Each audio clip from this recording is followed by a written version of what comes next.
Тем, как начинать ритуалить, мы читаем определенный призыв. Я, конечно, этого читать сейчас не буду. Показываю вам время моей работы. Видите? 6:30. Я еще не ложилась спать. Лягу спать чуть позже, часа через 2, наверное. На пару часов, как Наполеон. Ну да ладно, ничего. Работы много. Нужно все довершать. Нужно призвать их сначала. Призываю, прошу, явитесь, покажитесь. Где вы, что вы? Принимаете ли мою работу на сегодня? Даете ли добро? Духом своим явитесь, покажитесь, отзовитесь.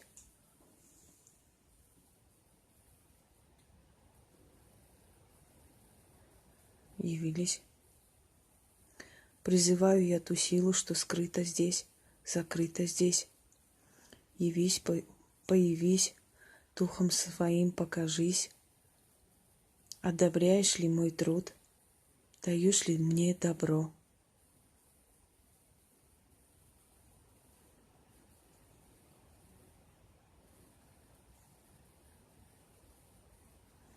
Призываю, собираю силу всю, что сокрыто, закрыто.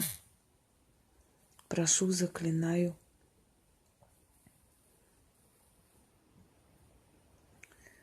Призываю, собираю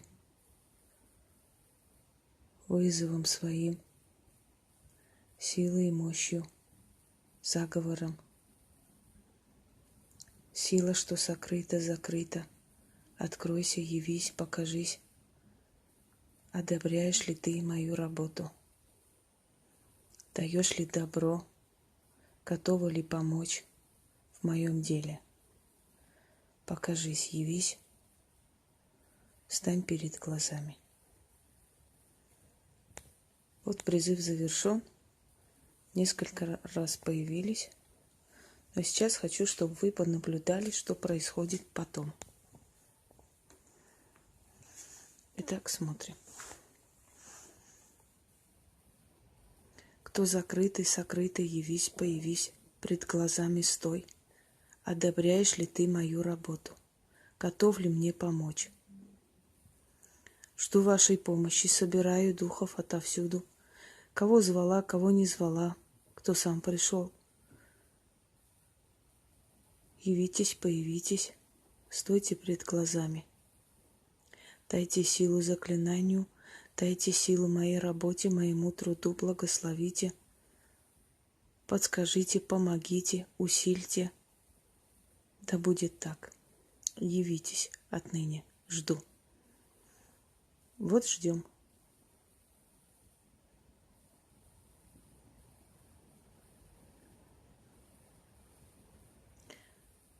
Ну вот постепенно начинает собираться. Через некоторое время могут и активнее быть. К утру они обычно пассивны, к вечеру они активны. Потому что, когда я снимаю работу вечером, вы видели, да, там целый фейерверк. К утру начинает чуть-чуть активность спадать. Днем тоже, естественно, является, при свете является. Ну вот как бы они больше любят время закатное. Это их любимое время. Сейчас буду проводить ритуал. Какой вы после узнаете, я подробно расскажу, проведу. Но перед этим давайте понаблюдаем еще. Но то, что постоянные стуки и вот еще раз на кухне, и какие-то движения по дому, это мы уже все поняли. Это Пуськины игрушки валяются. Он сам валяется под столом. Любит он, когда свечи горят. Это его любимое дело. А я сначала призываю, прошу благословения, помощи для того, чтобы начать свой труд. Потому что сила духов, она очень важна в моей работе, естественно. Поэтому я всегда говорю, что либо ведьма скрывается и не показывается, не говорит о своей работе, то есть она тайно себе работает и никто не узнает о том, кто она и чего она. Либо если она вышла на арену, скажем так, если она решила себя показать, то она должна показать свою работоспособность и трудолюбие. Ну, знаете ли, специально никто не будет сидеть до 6 утра, чтобы потом снимать вам, показывать. Естественно, понятное дело, что человек до этого времени работает. Это говорит о том, что то, что дано мне, не может быть дано моим каким-то секретарям и помощникам. Согласна? Я сама лично должна это делать.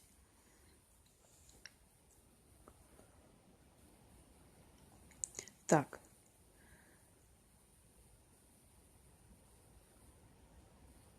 Видели? Могу сейчас еще раз призывать, снова будут приходить. Призываю силу, что сокрыто, закрыто. Приходи, явись, пред очами встань, мне покажись, благослови мою работу, помоги, усиль. Жду, призываю, созываю силой заговора. Итак, вот опять сейчас начнется ходьба. Всегда так делаю. Иногда спрашиваю что-то, по стукам определяю, да или нет. И такое бывает.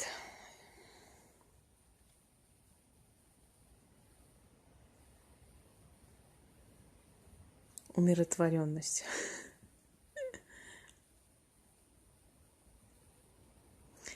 Друзья мои, вообще-то перед работой они... Вот, и велилась уже еще раз. Перед работой вообще-то, да, такая обстановка напряженная, насыщенная энергией, силой. Ты чувствуешь просто себя как в аквариуме. Угу. Начали скрипеть мебель.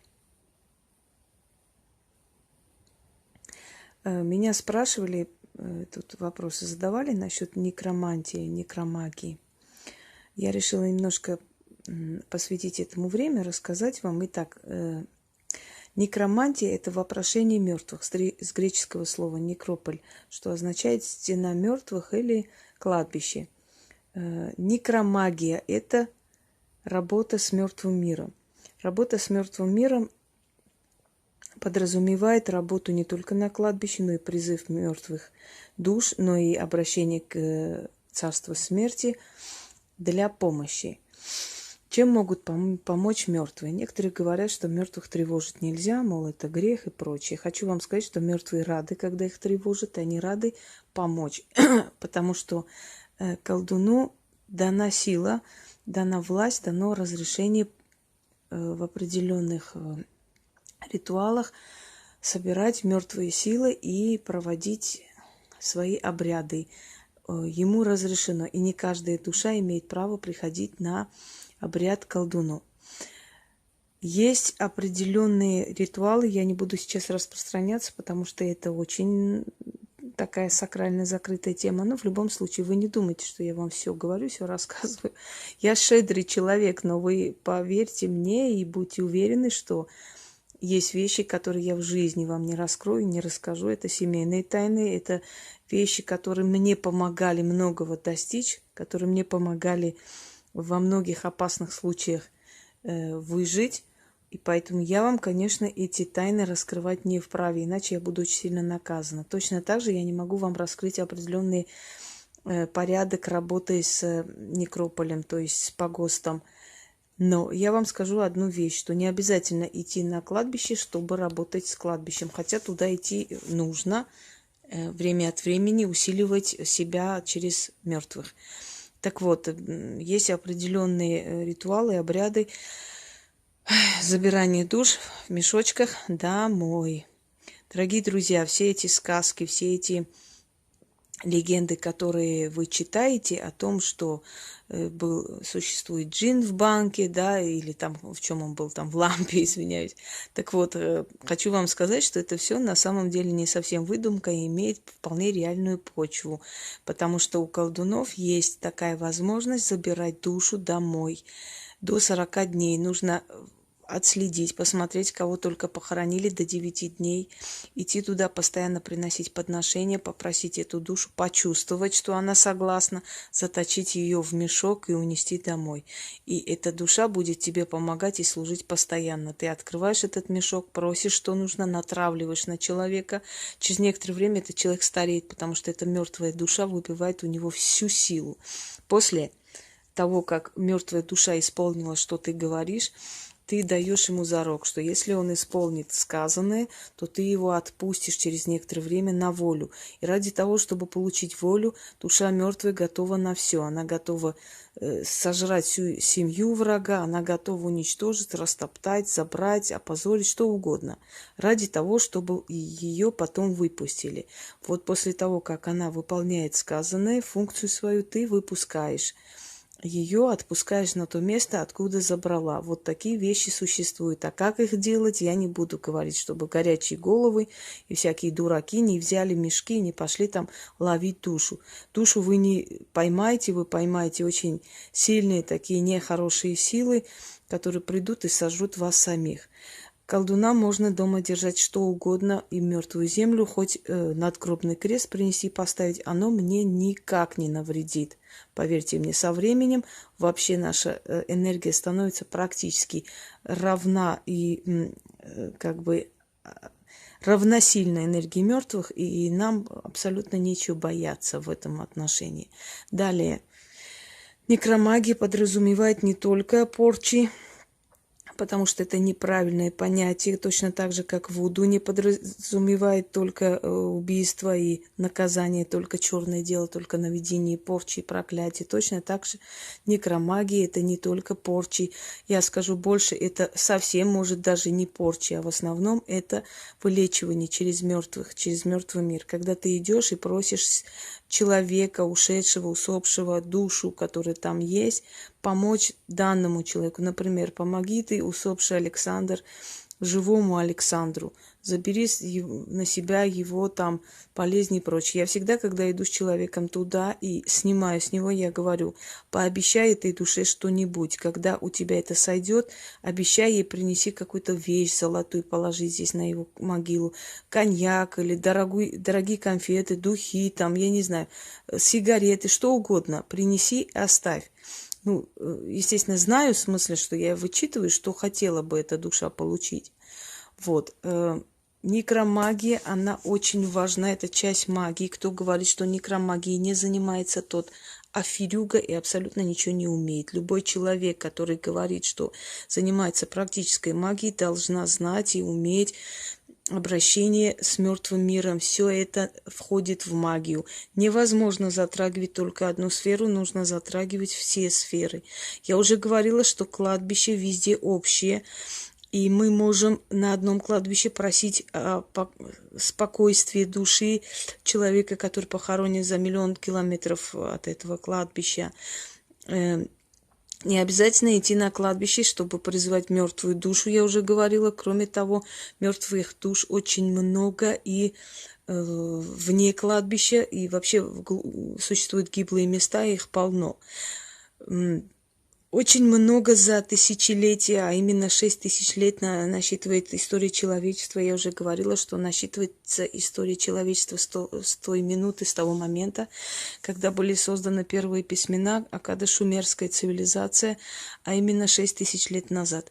До этого период называется доисторический, если вы слышали. Тогда были родоплеменные отношения, тогда не было государственности, тогда не было царства империи.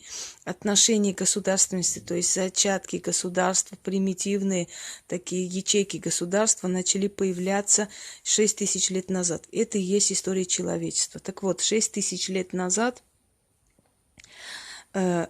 и до сего дня история человечества – это только войны, убийства молодых мужчин. Это 1 000 000 смертей за несколько десятков лет. Это когда молодые люди убивают других молодых людей, это ненависть, это пытки, это издевательство, это глумление, это смерти, ранние смерти, страшные смерти и неупокоенные души. Именно поэтому в атмосфере нашей Земли, нашей планеты образовалась некая такая воронка от этих душ, которые не нашли покой. Мы нарушили очень много правил и обычаев наших предков, мы не соблюдаем их. Именно поэтому очень много наказаний сыпется на нашу голову. Мы строим дома там, где нельзя, мы строим шоссе там, где нельзя, там, где была могила. Мы тревожим мертвые души, не учитывая того, что они нам будут мстить. Откройте, посмотрите в Грузии, когда разрушали памятник солдатам войны, а там и как раз и некрополь, естественно, там кладбище ветеранов, которые вернули живыми героев войны. Я абсолютно не могу понять, как можно было это сделать, какая разница, за советскую власть они воевали или за кого. Это погибшие герои, это люди, которые отдали свою жизнь нашей родине. Пусть она была тогда Советский Союз, без разницы, это были воины, которые воевали. И их вот так обесчестить, извиняюсь, разрушить их могилы, сравнять с землей и захотеть на нем построить клад, то есть правительство. Вот. Этот сживатель галстука решил, вот, что он выше духов и сил. И видите, как он был наказан. Кроме того, что он был наказан, во время взрыва полетели огромные булыжники, ударили, там убили несколько человек, в том числе и ребенка. Это были страшные очень кадры.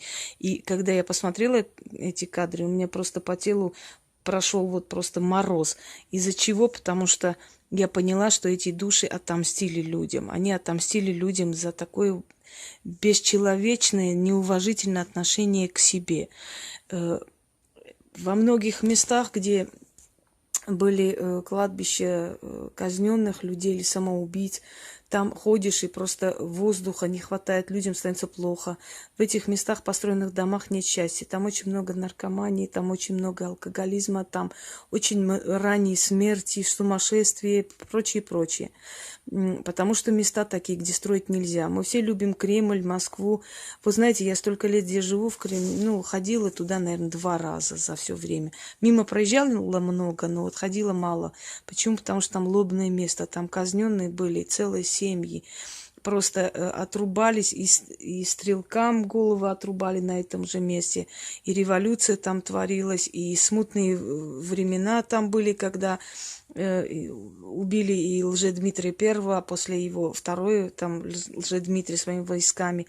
И на этом лобном месте был, значит, вздернут 10-летний мальчик Иван, сын Марины Мнишек и Лжедмитрия II, поскольку опасно было его оставлять живых, чтобы никто его не использовал, и снова не начались волнения. Но это был ребенок, это был невинный человек, который не понимал, за что его казнят. Его казнили. И вот с казни этого мальчика началось правление Романовых и закончилось смертью 10-летнего Алексея. Понимаете, вот эти все места, они тоже кладбище. Мы тревожим кладбище. Есть внегласный закон потустороннего мира, обнесенные кладбища, оттуда как бы они закрыты. Есть вот определенный внегласный. У нас тут одно кладбище, где я хожу, работаю, я вам скажу, вот просто я в таком трансе нахожусь, когда я вижу, что люди просто идут, прогуливаются, это через кладбище идет дорога, чтобы как бы покороче было идти домой. Я думаю, что если бы они были умные люди, предпочли бы обойти это кладбище. Там, знаете, разница там пару минут всего-то обойти или прям посреди кладбища пройти. И вот они проходят туда и обратно, не понимая, что те, которые лежат на этом кладбище, ушли не от хорошей жизни. Кто-то был убит, кто-то покончил с собой, кто-то болел долго, кто-то попал в аварию. То есть люди же не на радостях ушли, не на свадьбу ушли, да, они умерли, их не стало. И вот дети на самокаде катаются, и взрослые, и колясками туда идут, и тем более еще там церковь ходят постоянно туда. Там еще и духовная семинария построена прямо на костях, и целое развернул батюшка хозяйство там по ремонту шин, машин и прочее. Весело, в общем, одним словом, если бы не было так грустно. И там очень большая, очень сильная концентрация плохой энергетики. Это кладбище, друзья мои. Как мы работаем на кладбище? В Ватутинке есть кладбище, где уже 25 лет с лишним не хоронят. Я, если делаю темные дела, я езжу туда. Меня отвозят, привозят. Я там очень много смогла и хорошего сделать, и плохого, скажем так, сильное кладбище. Очень сильная энергия. Место очень сильное, и поэтому быстро начинает работать. Как-то ночью мы ездили туда в 12 ночи, и я не очень хотела, сопротивлялась, но женщина настаивала, ей очень нужен был приворот. Вот почему говорю, что не люблю я это дело просто, но пришлось, потому что, чтобы не обидеть, честно говоря. Больше я такого не делаю ради того, чтобы не обидеть, но тогда была молодая и как бы было неудобно перед ней. И вот посреди там ритуала начался вой жуткий, 12 часов ночи. И она говорит: ой, там, наверное, дети играют. Я говорю: ну да, 12 ночи дети играют. Там рядом, правда, военный городок построили, так весело. Потом будет развлекательный центр строить, не знаю, что там веселого, вот, честно говоря. Огромное кладбище. И если вы заметили, на кладбище вот деревья очень прям растут. Ого, фейерверк начался. Очень массивно растут. Почему? Потому что человеческий прах, он же вот эти нацистские твари же не зря сжигали людей, потом прахом этим удобряли поля. Человеческий прах очень помогает хорошо вырасти деревьям, а корни их тянутся прямо вниз. Они питаются ими, собственно говоря, да, что тут рассказывать. Так вот, да, вот про кладбище начали, развеселились мои духи. И вот этот вой, и я понимаю, что этот вой все-таки мне предупреждение. В следующий раз, когда мы поехали туда, я увидела в дверях стоящего человека. Она говорит: это, наверное, сторож. Я говорю: знаешь, не совсем сторож, это скорее страж. В смысле? Я говорю: ну вот в самом прямом. Но он нас не пускает, мы туда не пойдем. И, друзья мои, поверьте мне, что духи прекрасно чувствуют, понимают. Если вам некуда идти, вы можете даже заночевать на кладбище. Вам никто ничего не сделает. Вас не напугает, вас будут охранять мертвые. Но если вы пришли туда с плохим намерением, поверьте мне, что иногда бывает даже физическое влияние. Иногда удары по лицу люди получают. Вы никогда не слышали рассказы о том, как люди ходили на кладбище, что там непотребное сделали, и вернулись оттуда с инсультом, с искривленными лицами. И удары вполне физически реальные удары. Дети, которые на спор заходили на кладбище, какую-то глупость сделали, они практически уничтожили свою судьбу и счастье, потом приходилось их отчитывать. Вот такие глупости, которые творят. Никогда нельзя подбирать на кладбище конфеты, что-либо, хоть что, как бы ты ни хотела есть. Никогда не забирайте, потому что вы этим обрекаете свой род на нищету. Но если идут нищие дети, дети, которые голодные, подбирают эти конфеты, мертвые их не наказывают, потому что мертвые понимают, зачем они это делают. Понимаете, разница большая. Если алкаш заходит, начинает выпивать там водку, которую поставили покойнику, конечно, он будет наказан, на себя берет это все. Не подбирайте на кладбище дорогие вещи, нельзя, потому что это кто-то откупился от смерти. Всегда откупаются дорогими вещами. Это соблазн должен быть большой, чтобы ты подобрал. Если там будет валяться какая-то бижутерия, ты, конечно же, не возьмешь. Но ты берешь дорогую вещь, которая стоит, может быть, $1000. Ты взял и все, и считай, что ты на себя взял или онкологию, или сердечный приступ, или все что угодно. Понимаете? Постарайтесь не покупать в секонд-хенде вещи. Эти вещи, во-первых, приносят нищету. Как бы они вам не понравились, как бы они не были доступны. Я понимаю, что там очень эксклюзивные вещи, которые, скажем, в других местах не встретите, они со всего мира привозятся, да. Если вы приучили свою энергию к ношенным вещам, вы все время будете только такое, иметь возможность покупать только ношенные вещи, а значит, вам не дадут больше дорасти. Кроме того, хочу вам сказать, что очень много вещей там с мертвых снято, с крематории снимают с мертвых и отдают вот в эти комиссионные продавать. Вы представляете, что это происходит, ребята? Я помню, что у меня одна знакомая была в студенческие годы, пришла, ее все трясет, она купила красивое вечернее платье, но там какие-то были как кармашки, что ли, я даже не поняла, рюшечки, такие кармашки для денег, для паспорта, вот так вот положить, и бордового цвета такое платье, знаете, вот стиль таких средних веков, очень красивый. И она мне показывает, оттуда вытащили там талон на кремацию, в общем, там засунули ей в карман, ну так попало. И она была в таком состоянии, она начала худеть, ее куда-то возили, потом я ее не увидела больше. Я не знаю, что с ней. Может, она жива, может, ее спасли, отчитали. Но я, конечно, тогда не бралась бы за такое. Я не поняла сразу, что происходит. И вот сейчас, вспоминая, я понимаю, что это там было. И она сказала, что это сняли с мертвого, скорее всего, и продали. Очень часто в цветочных магазинах бывает, что люди подбирают с кладбища, вот алкаши подобрали там цветы свежие принесли, сдали за бутылку. Она весело поставила и продает, не понимая, что делает. А потом раз, и дома ребенок заболел. Там муж поздравил с 8 марта, красивые розочки принес. А потом дома начались вот эти все дела, да. И когда человеку говоришь, у вас мертвец привязанный, к каким-то подарком он пришел. И он говорит, да я не понимаю, что это, ну как, кто, чего, какой еще подарок. Потом резко вспоминаешь, что там какие-то непонятные были цветы красивые им принесли. Некоторые люди специально так наводят порчу, собирают на кладбище свежие розы, цветы всякие. Идут на день рождения или приходят просто на чай и говорят, решила тебе цветочки подарить. Ты у меня хороший, я тебя уважаю и прочее. И до свидания, понимаете? И вот приходит вместе с этим кладбищенская вот эта вся энергия. Есть мертвая вода. Мертвая вода – это когда уносят воду туда, настаивают, либо набирается дождями на кладбище. Эту мертвую воду потом подливают человеку. Так делали тещи и убили своих зятев. Много таких случаев, когда он начал болеть, попал в аварию и погиб. Естественно. Вот так делается мертвая вода. И многие знают эти секреты кладбищенские.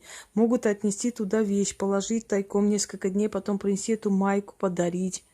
И уже там кладбищенская энергия. Там энергия смерти, дорогие друзья. Как бы мы ни говорили. И именно поэтому, если там снимается смерть, она уходит. Смерть к смерти сразу липнет. Сразу забирается. В то же самое время, что порчи можно через кладбище делать, то через кладбище можно очистить, можно спасти человека. Через кладбище можно откупиться, через кладбище можно попросить о помощи для ушедшего, который приходит постоянно, не дает жить. Если все время снится мертвый, то берут нож с деревянной рукояткой, тыкают ему туда, в землю просто вгоняют до конца и говорят, что пока нож здесь, тебе запрещено, или ставлю тебе запрет и прочее. Естественно, это делает только практик, потому что простому человеку нельзя.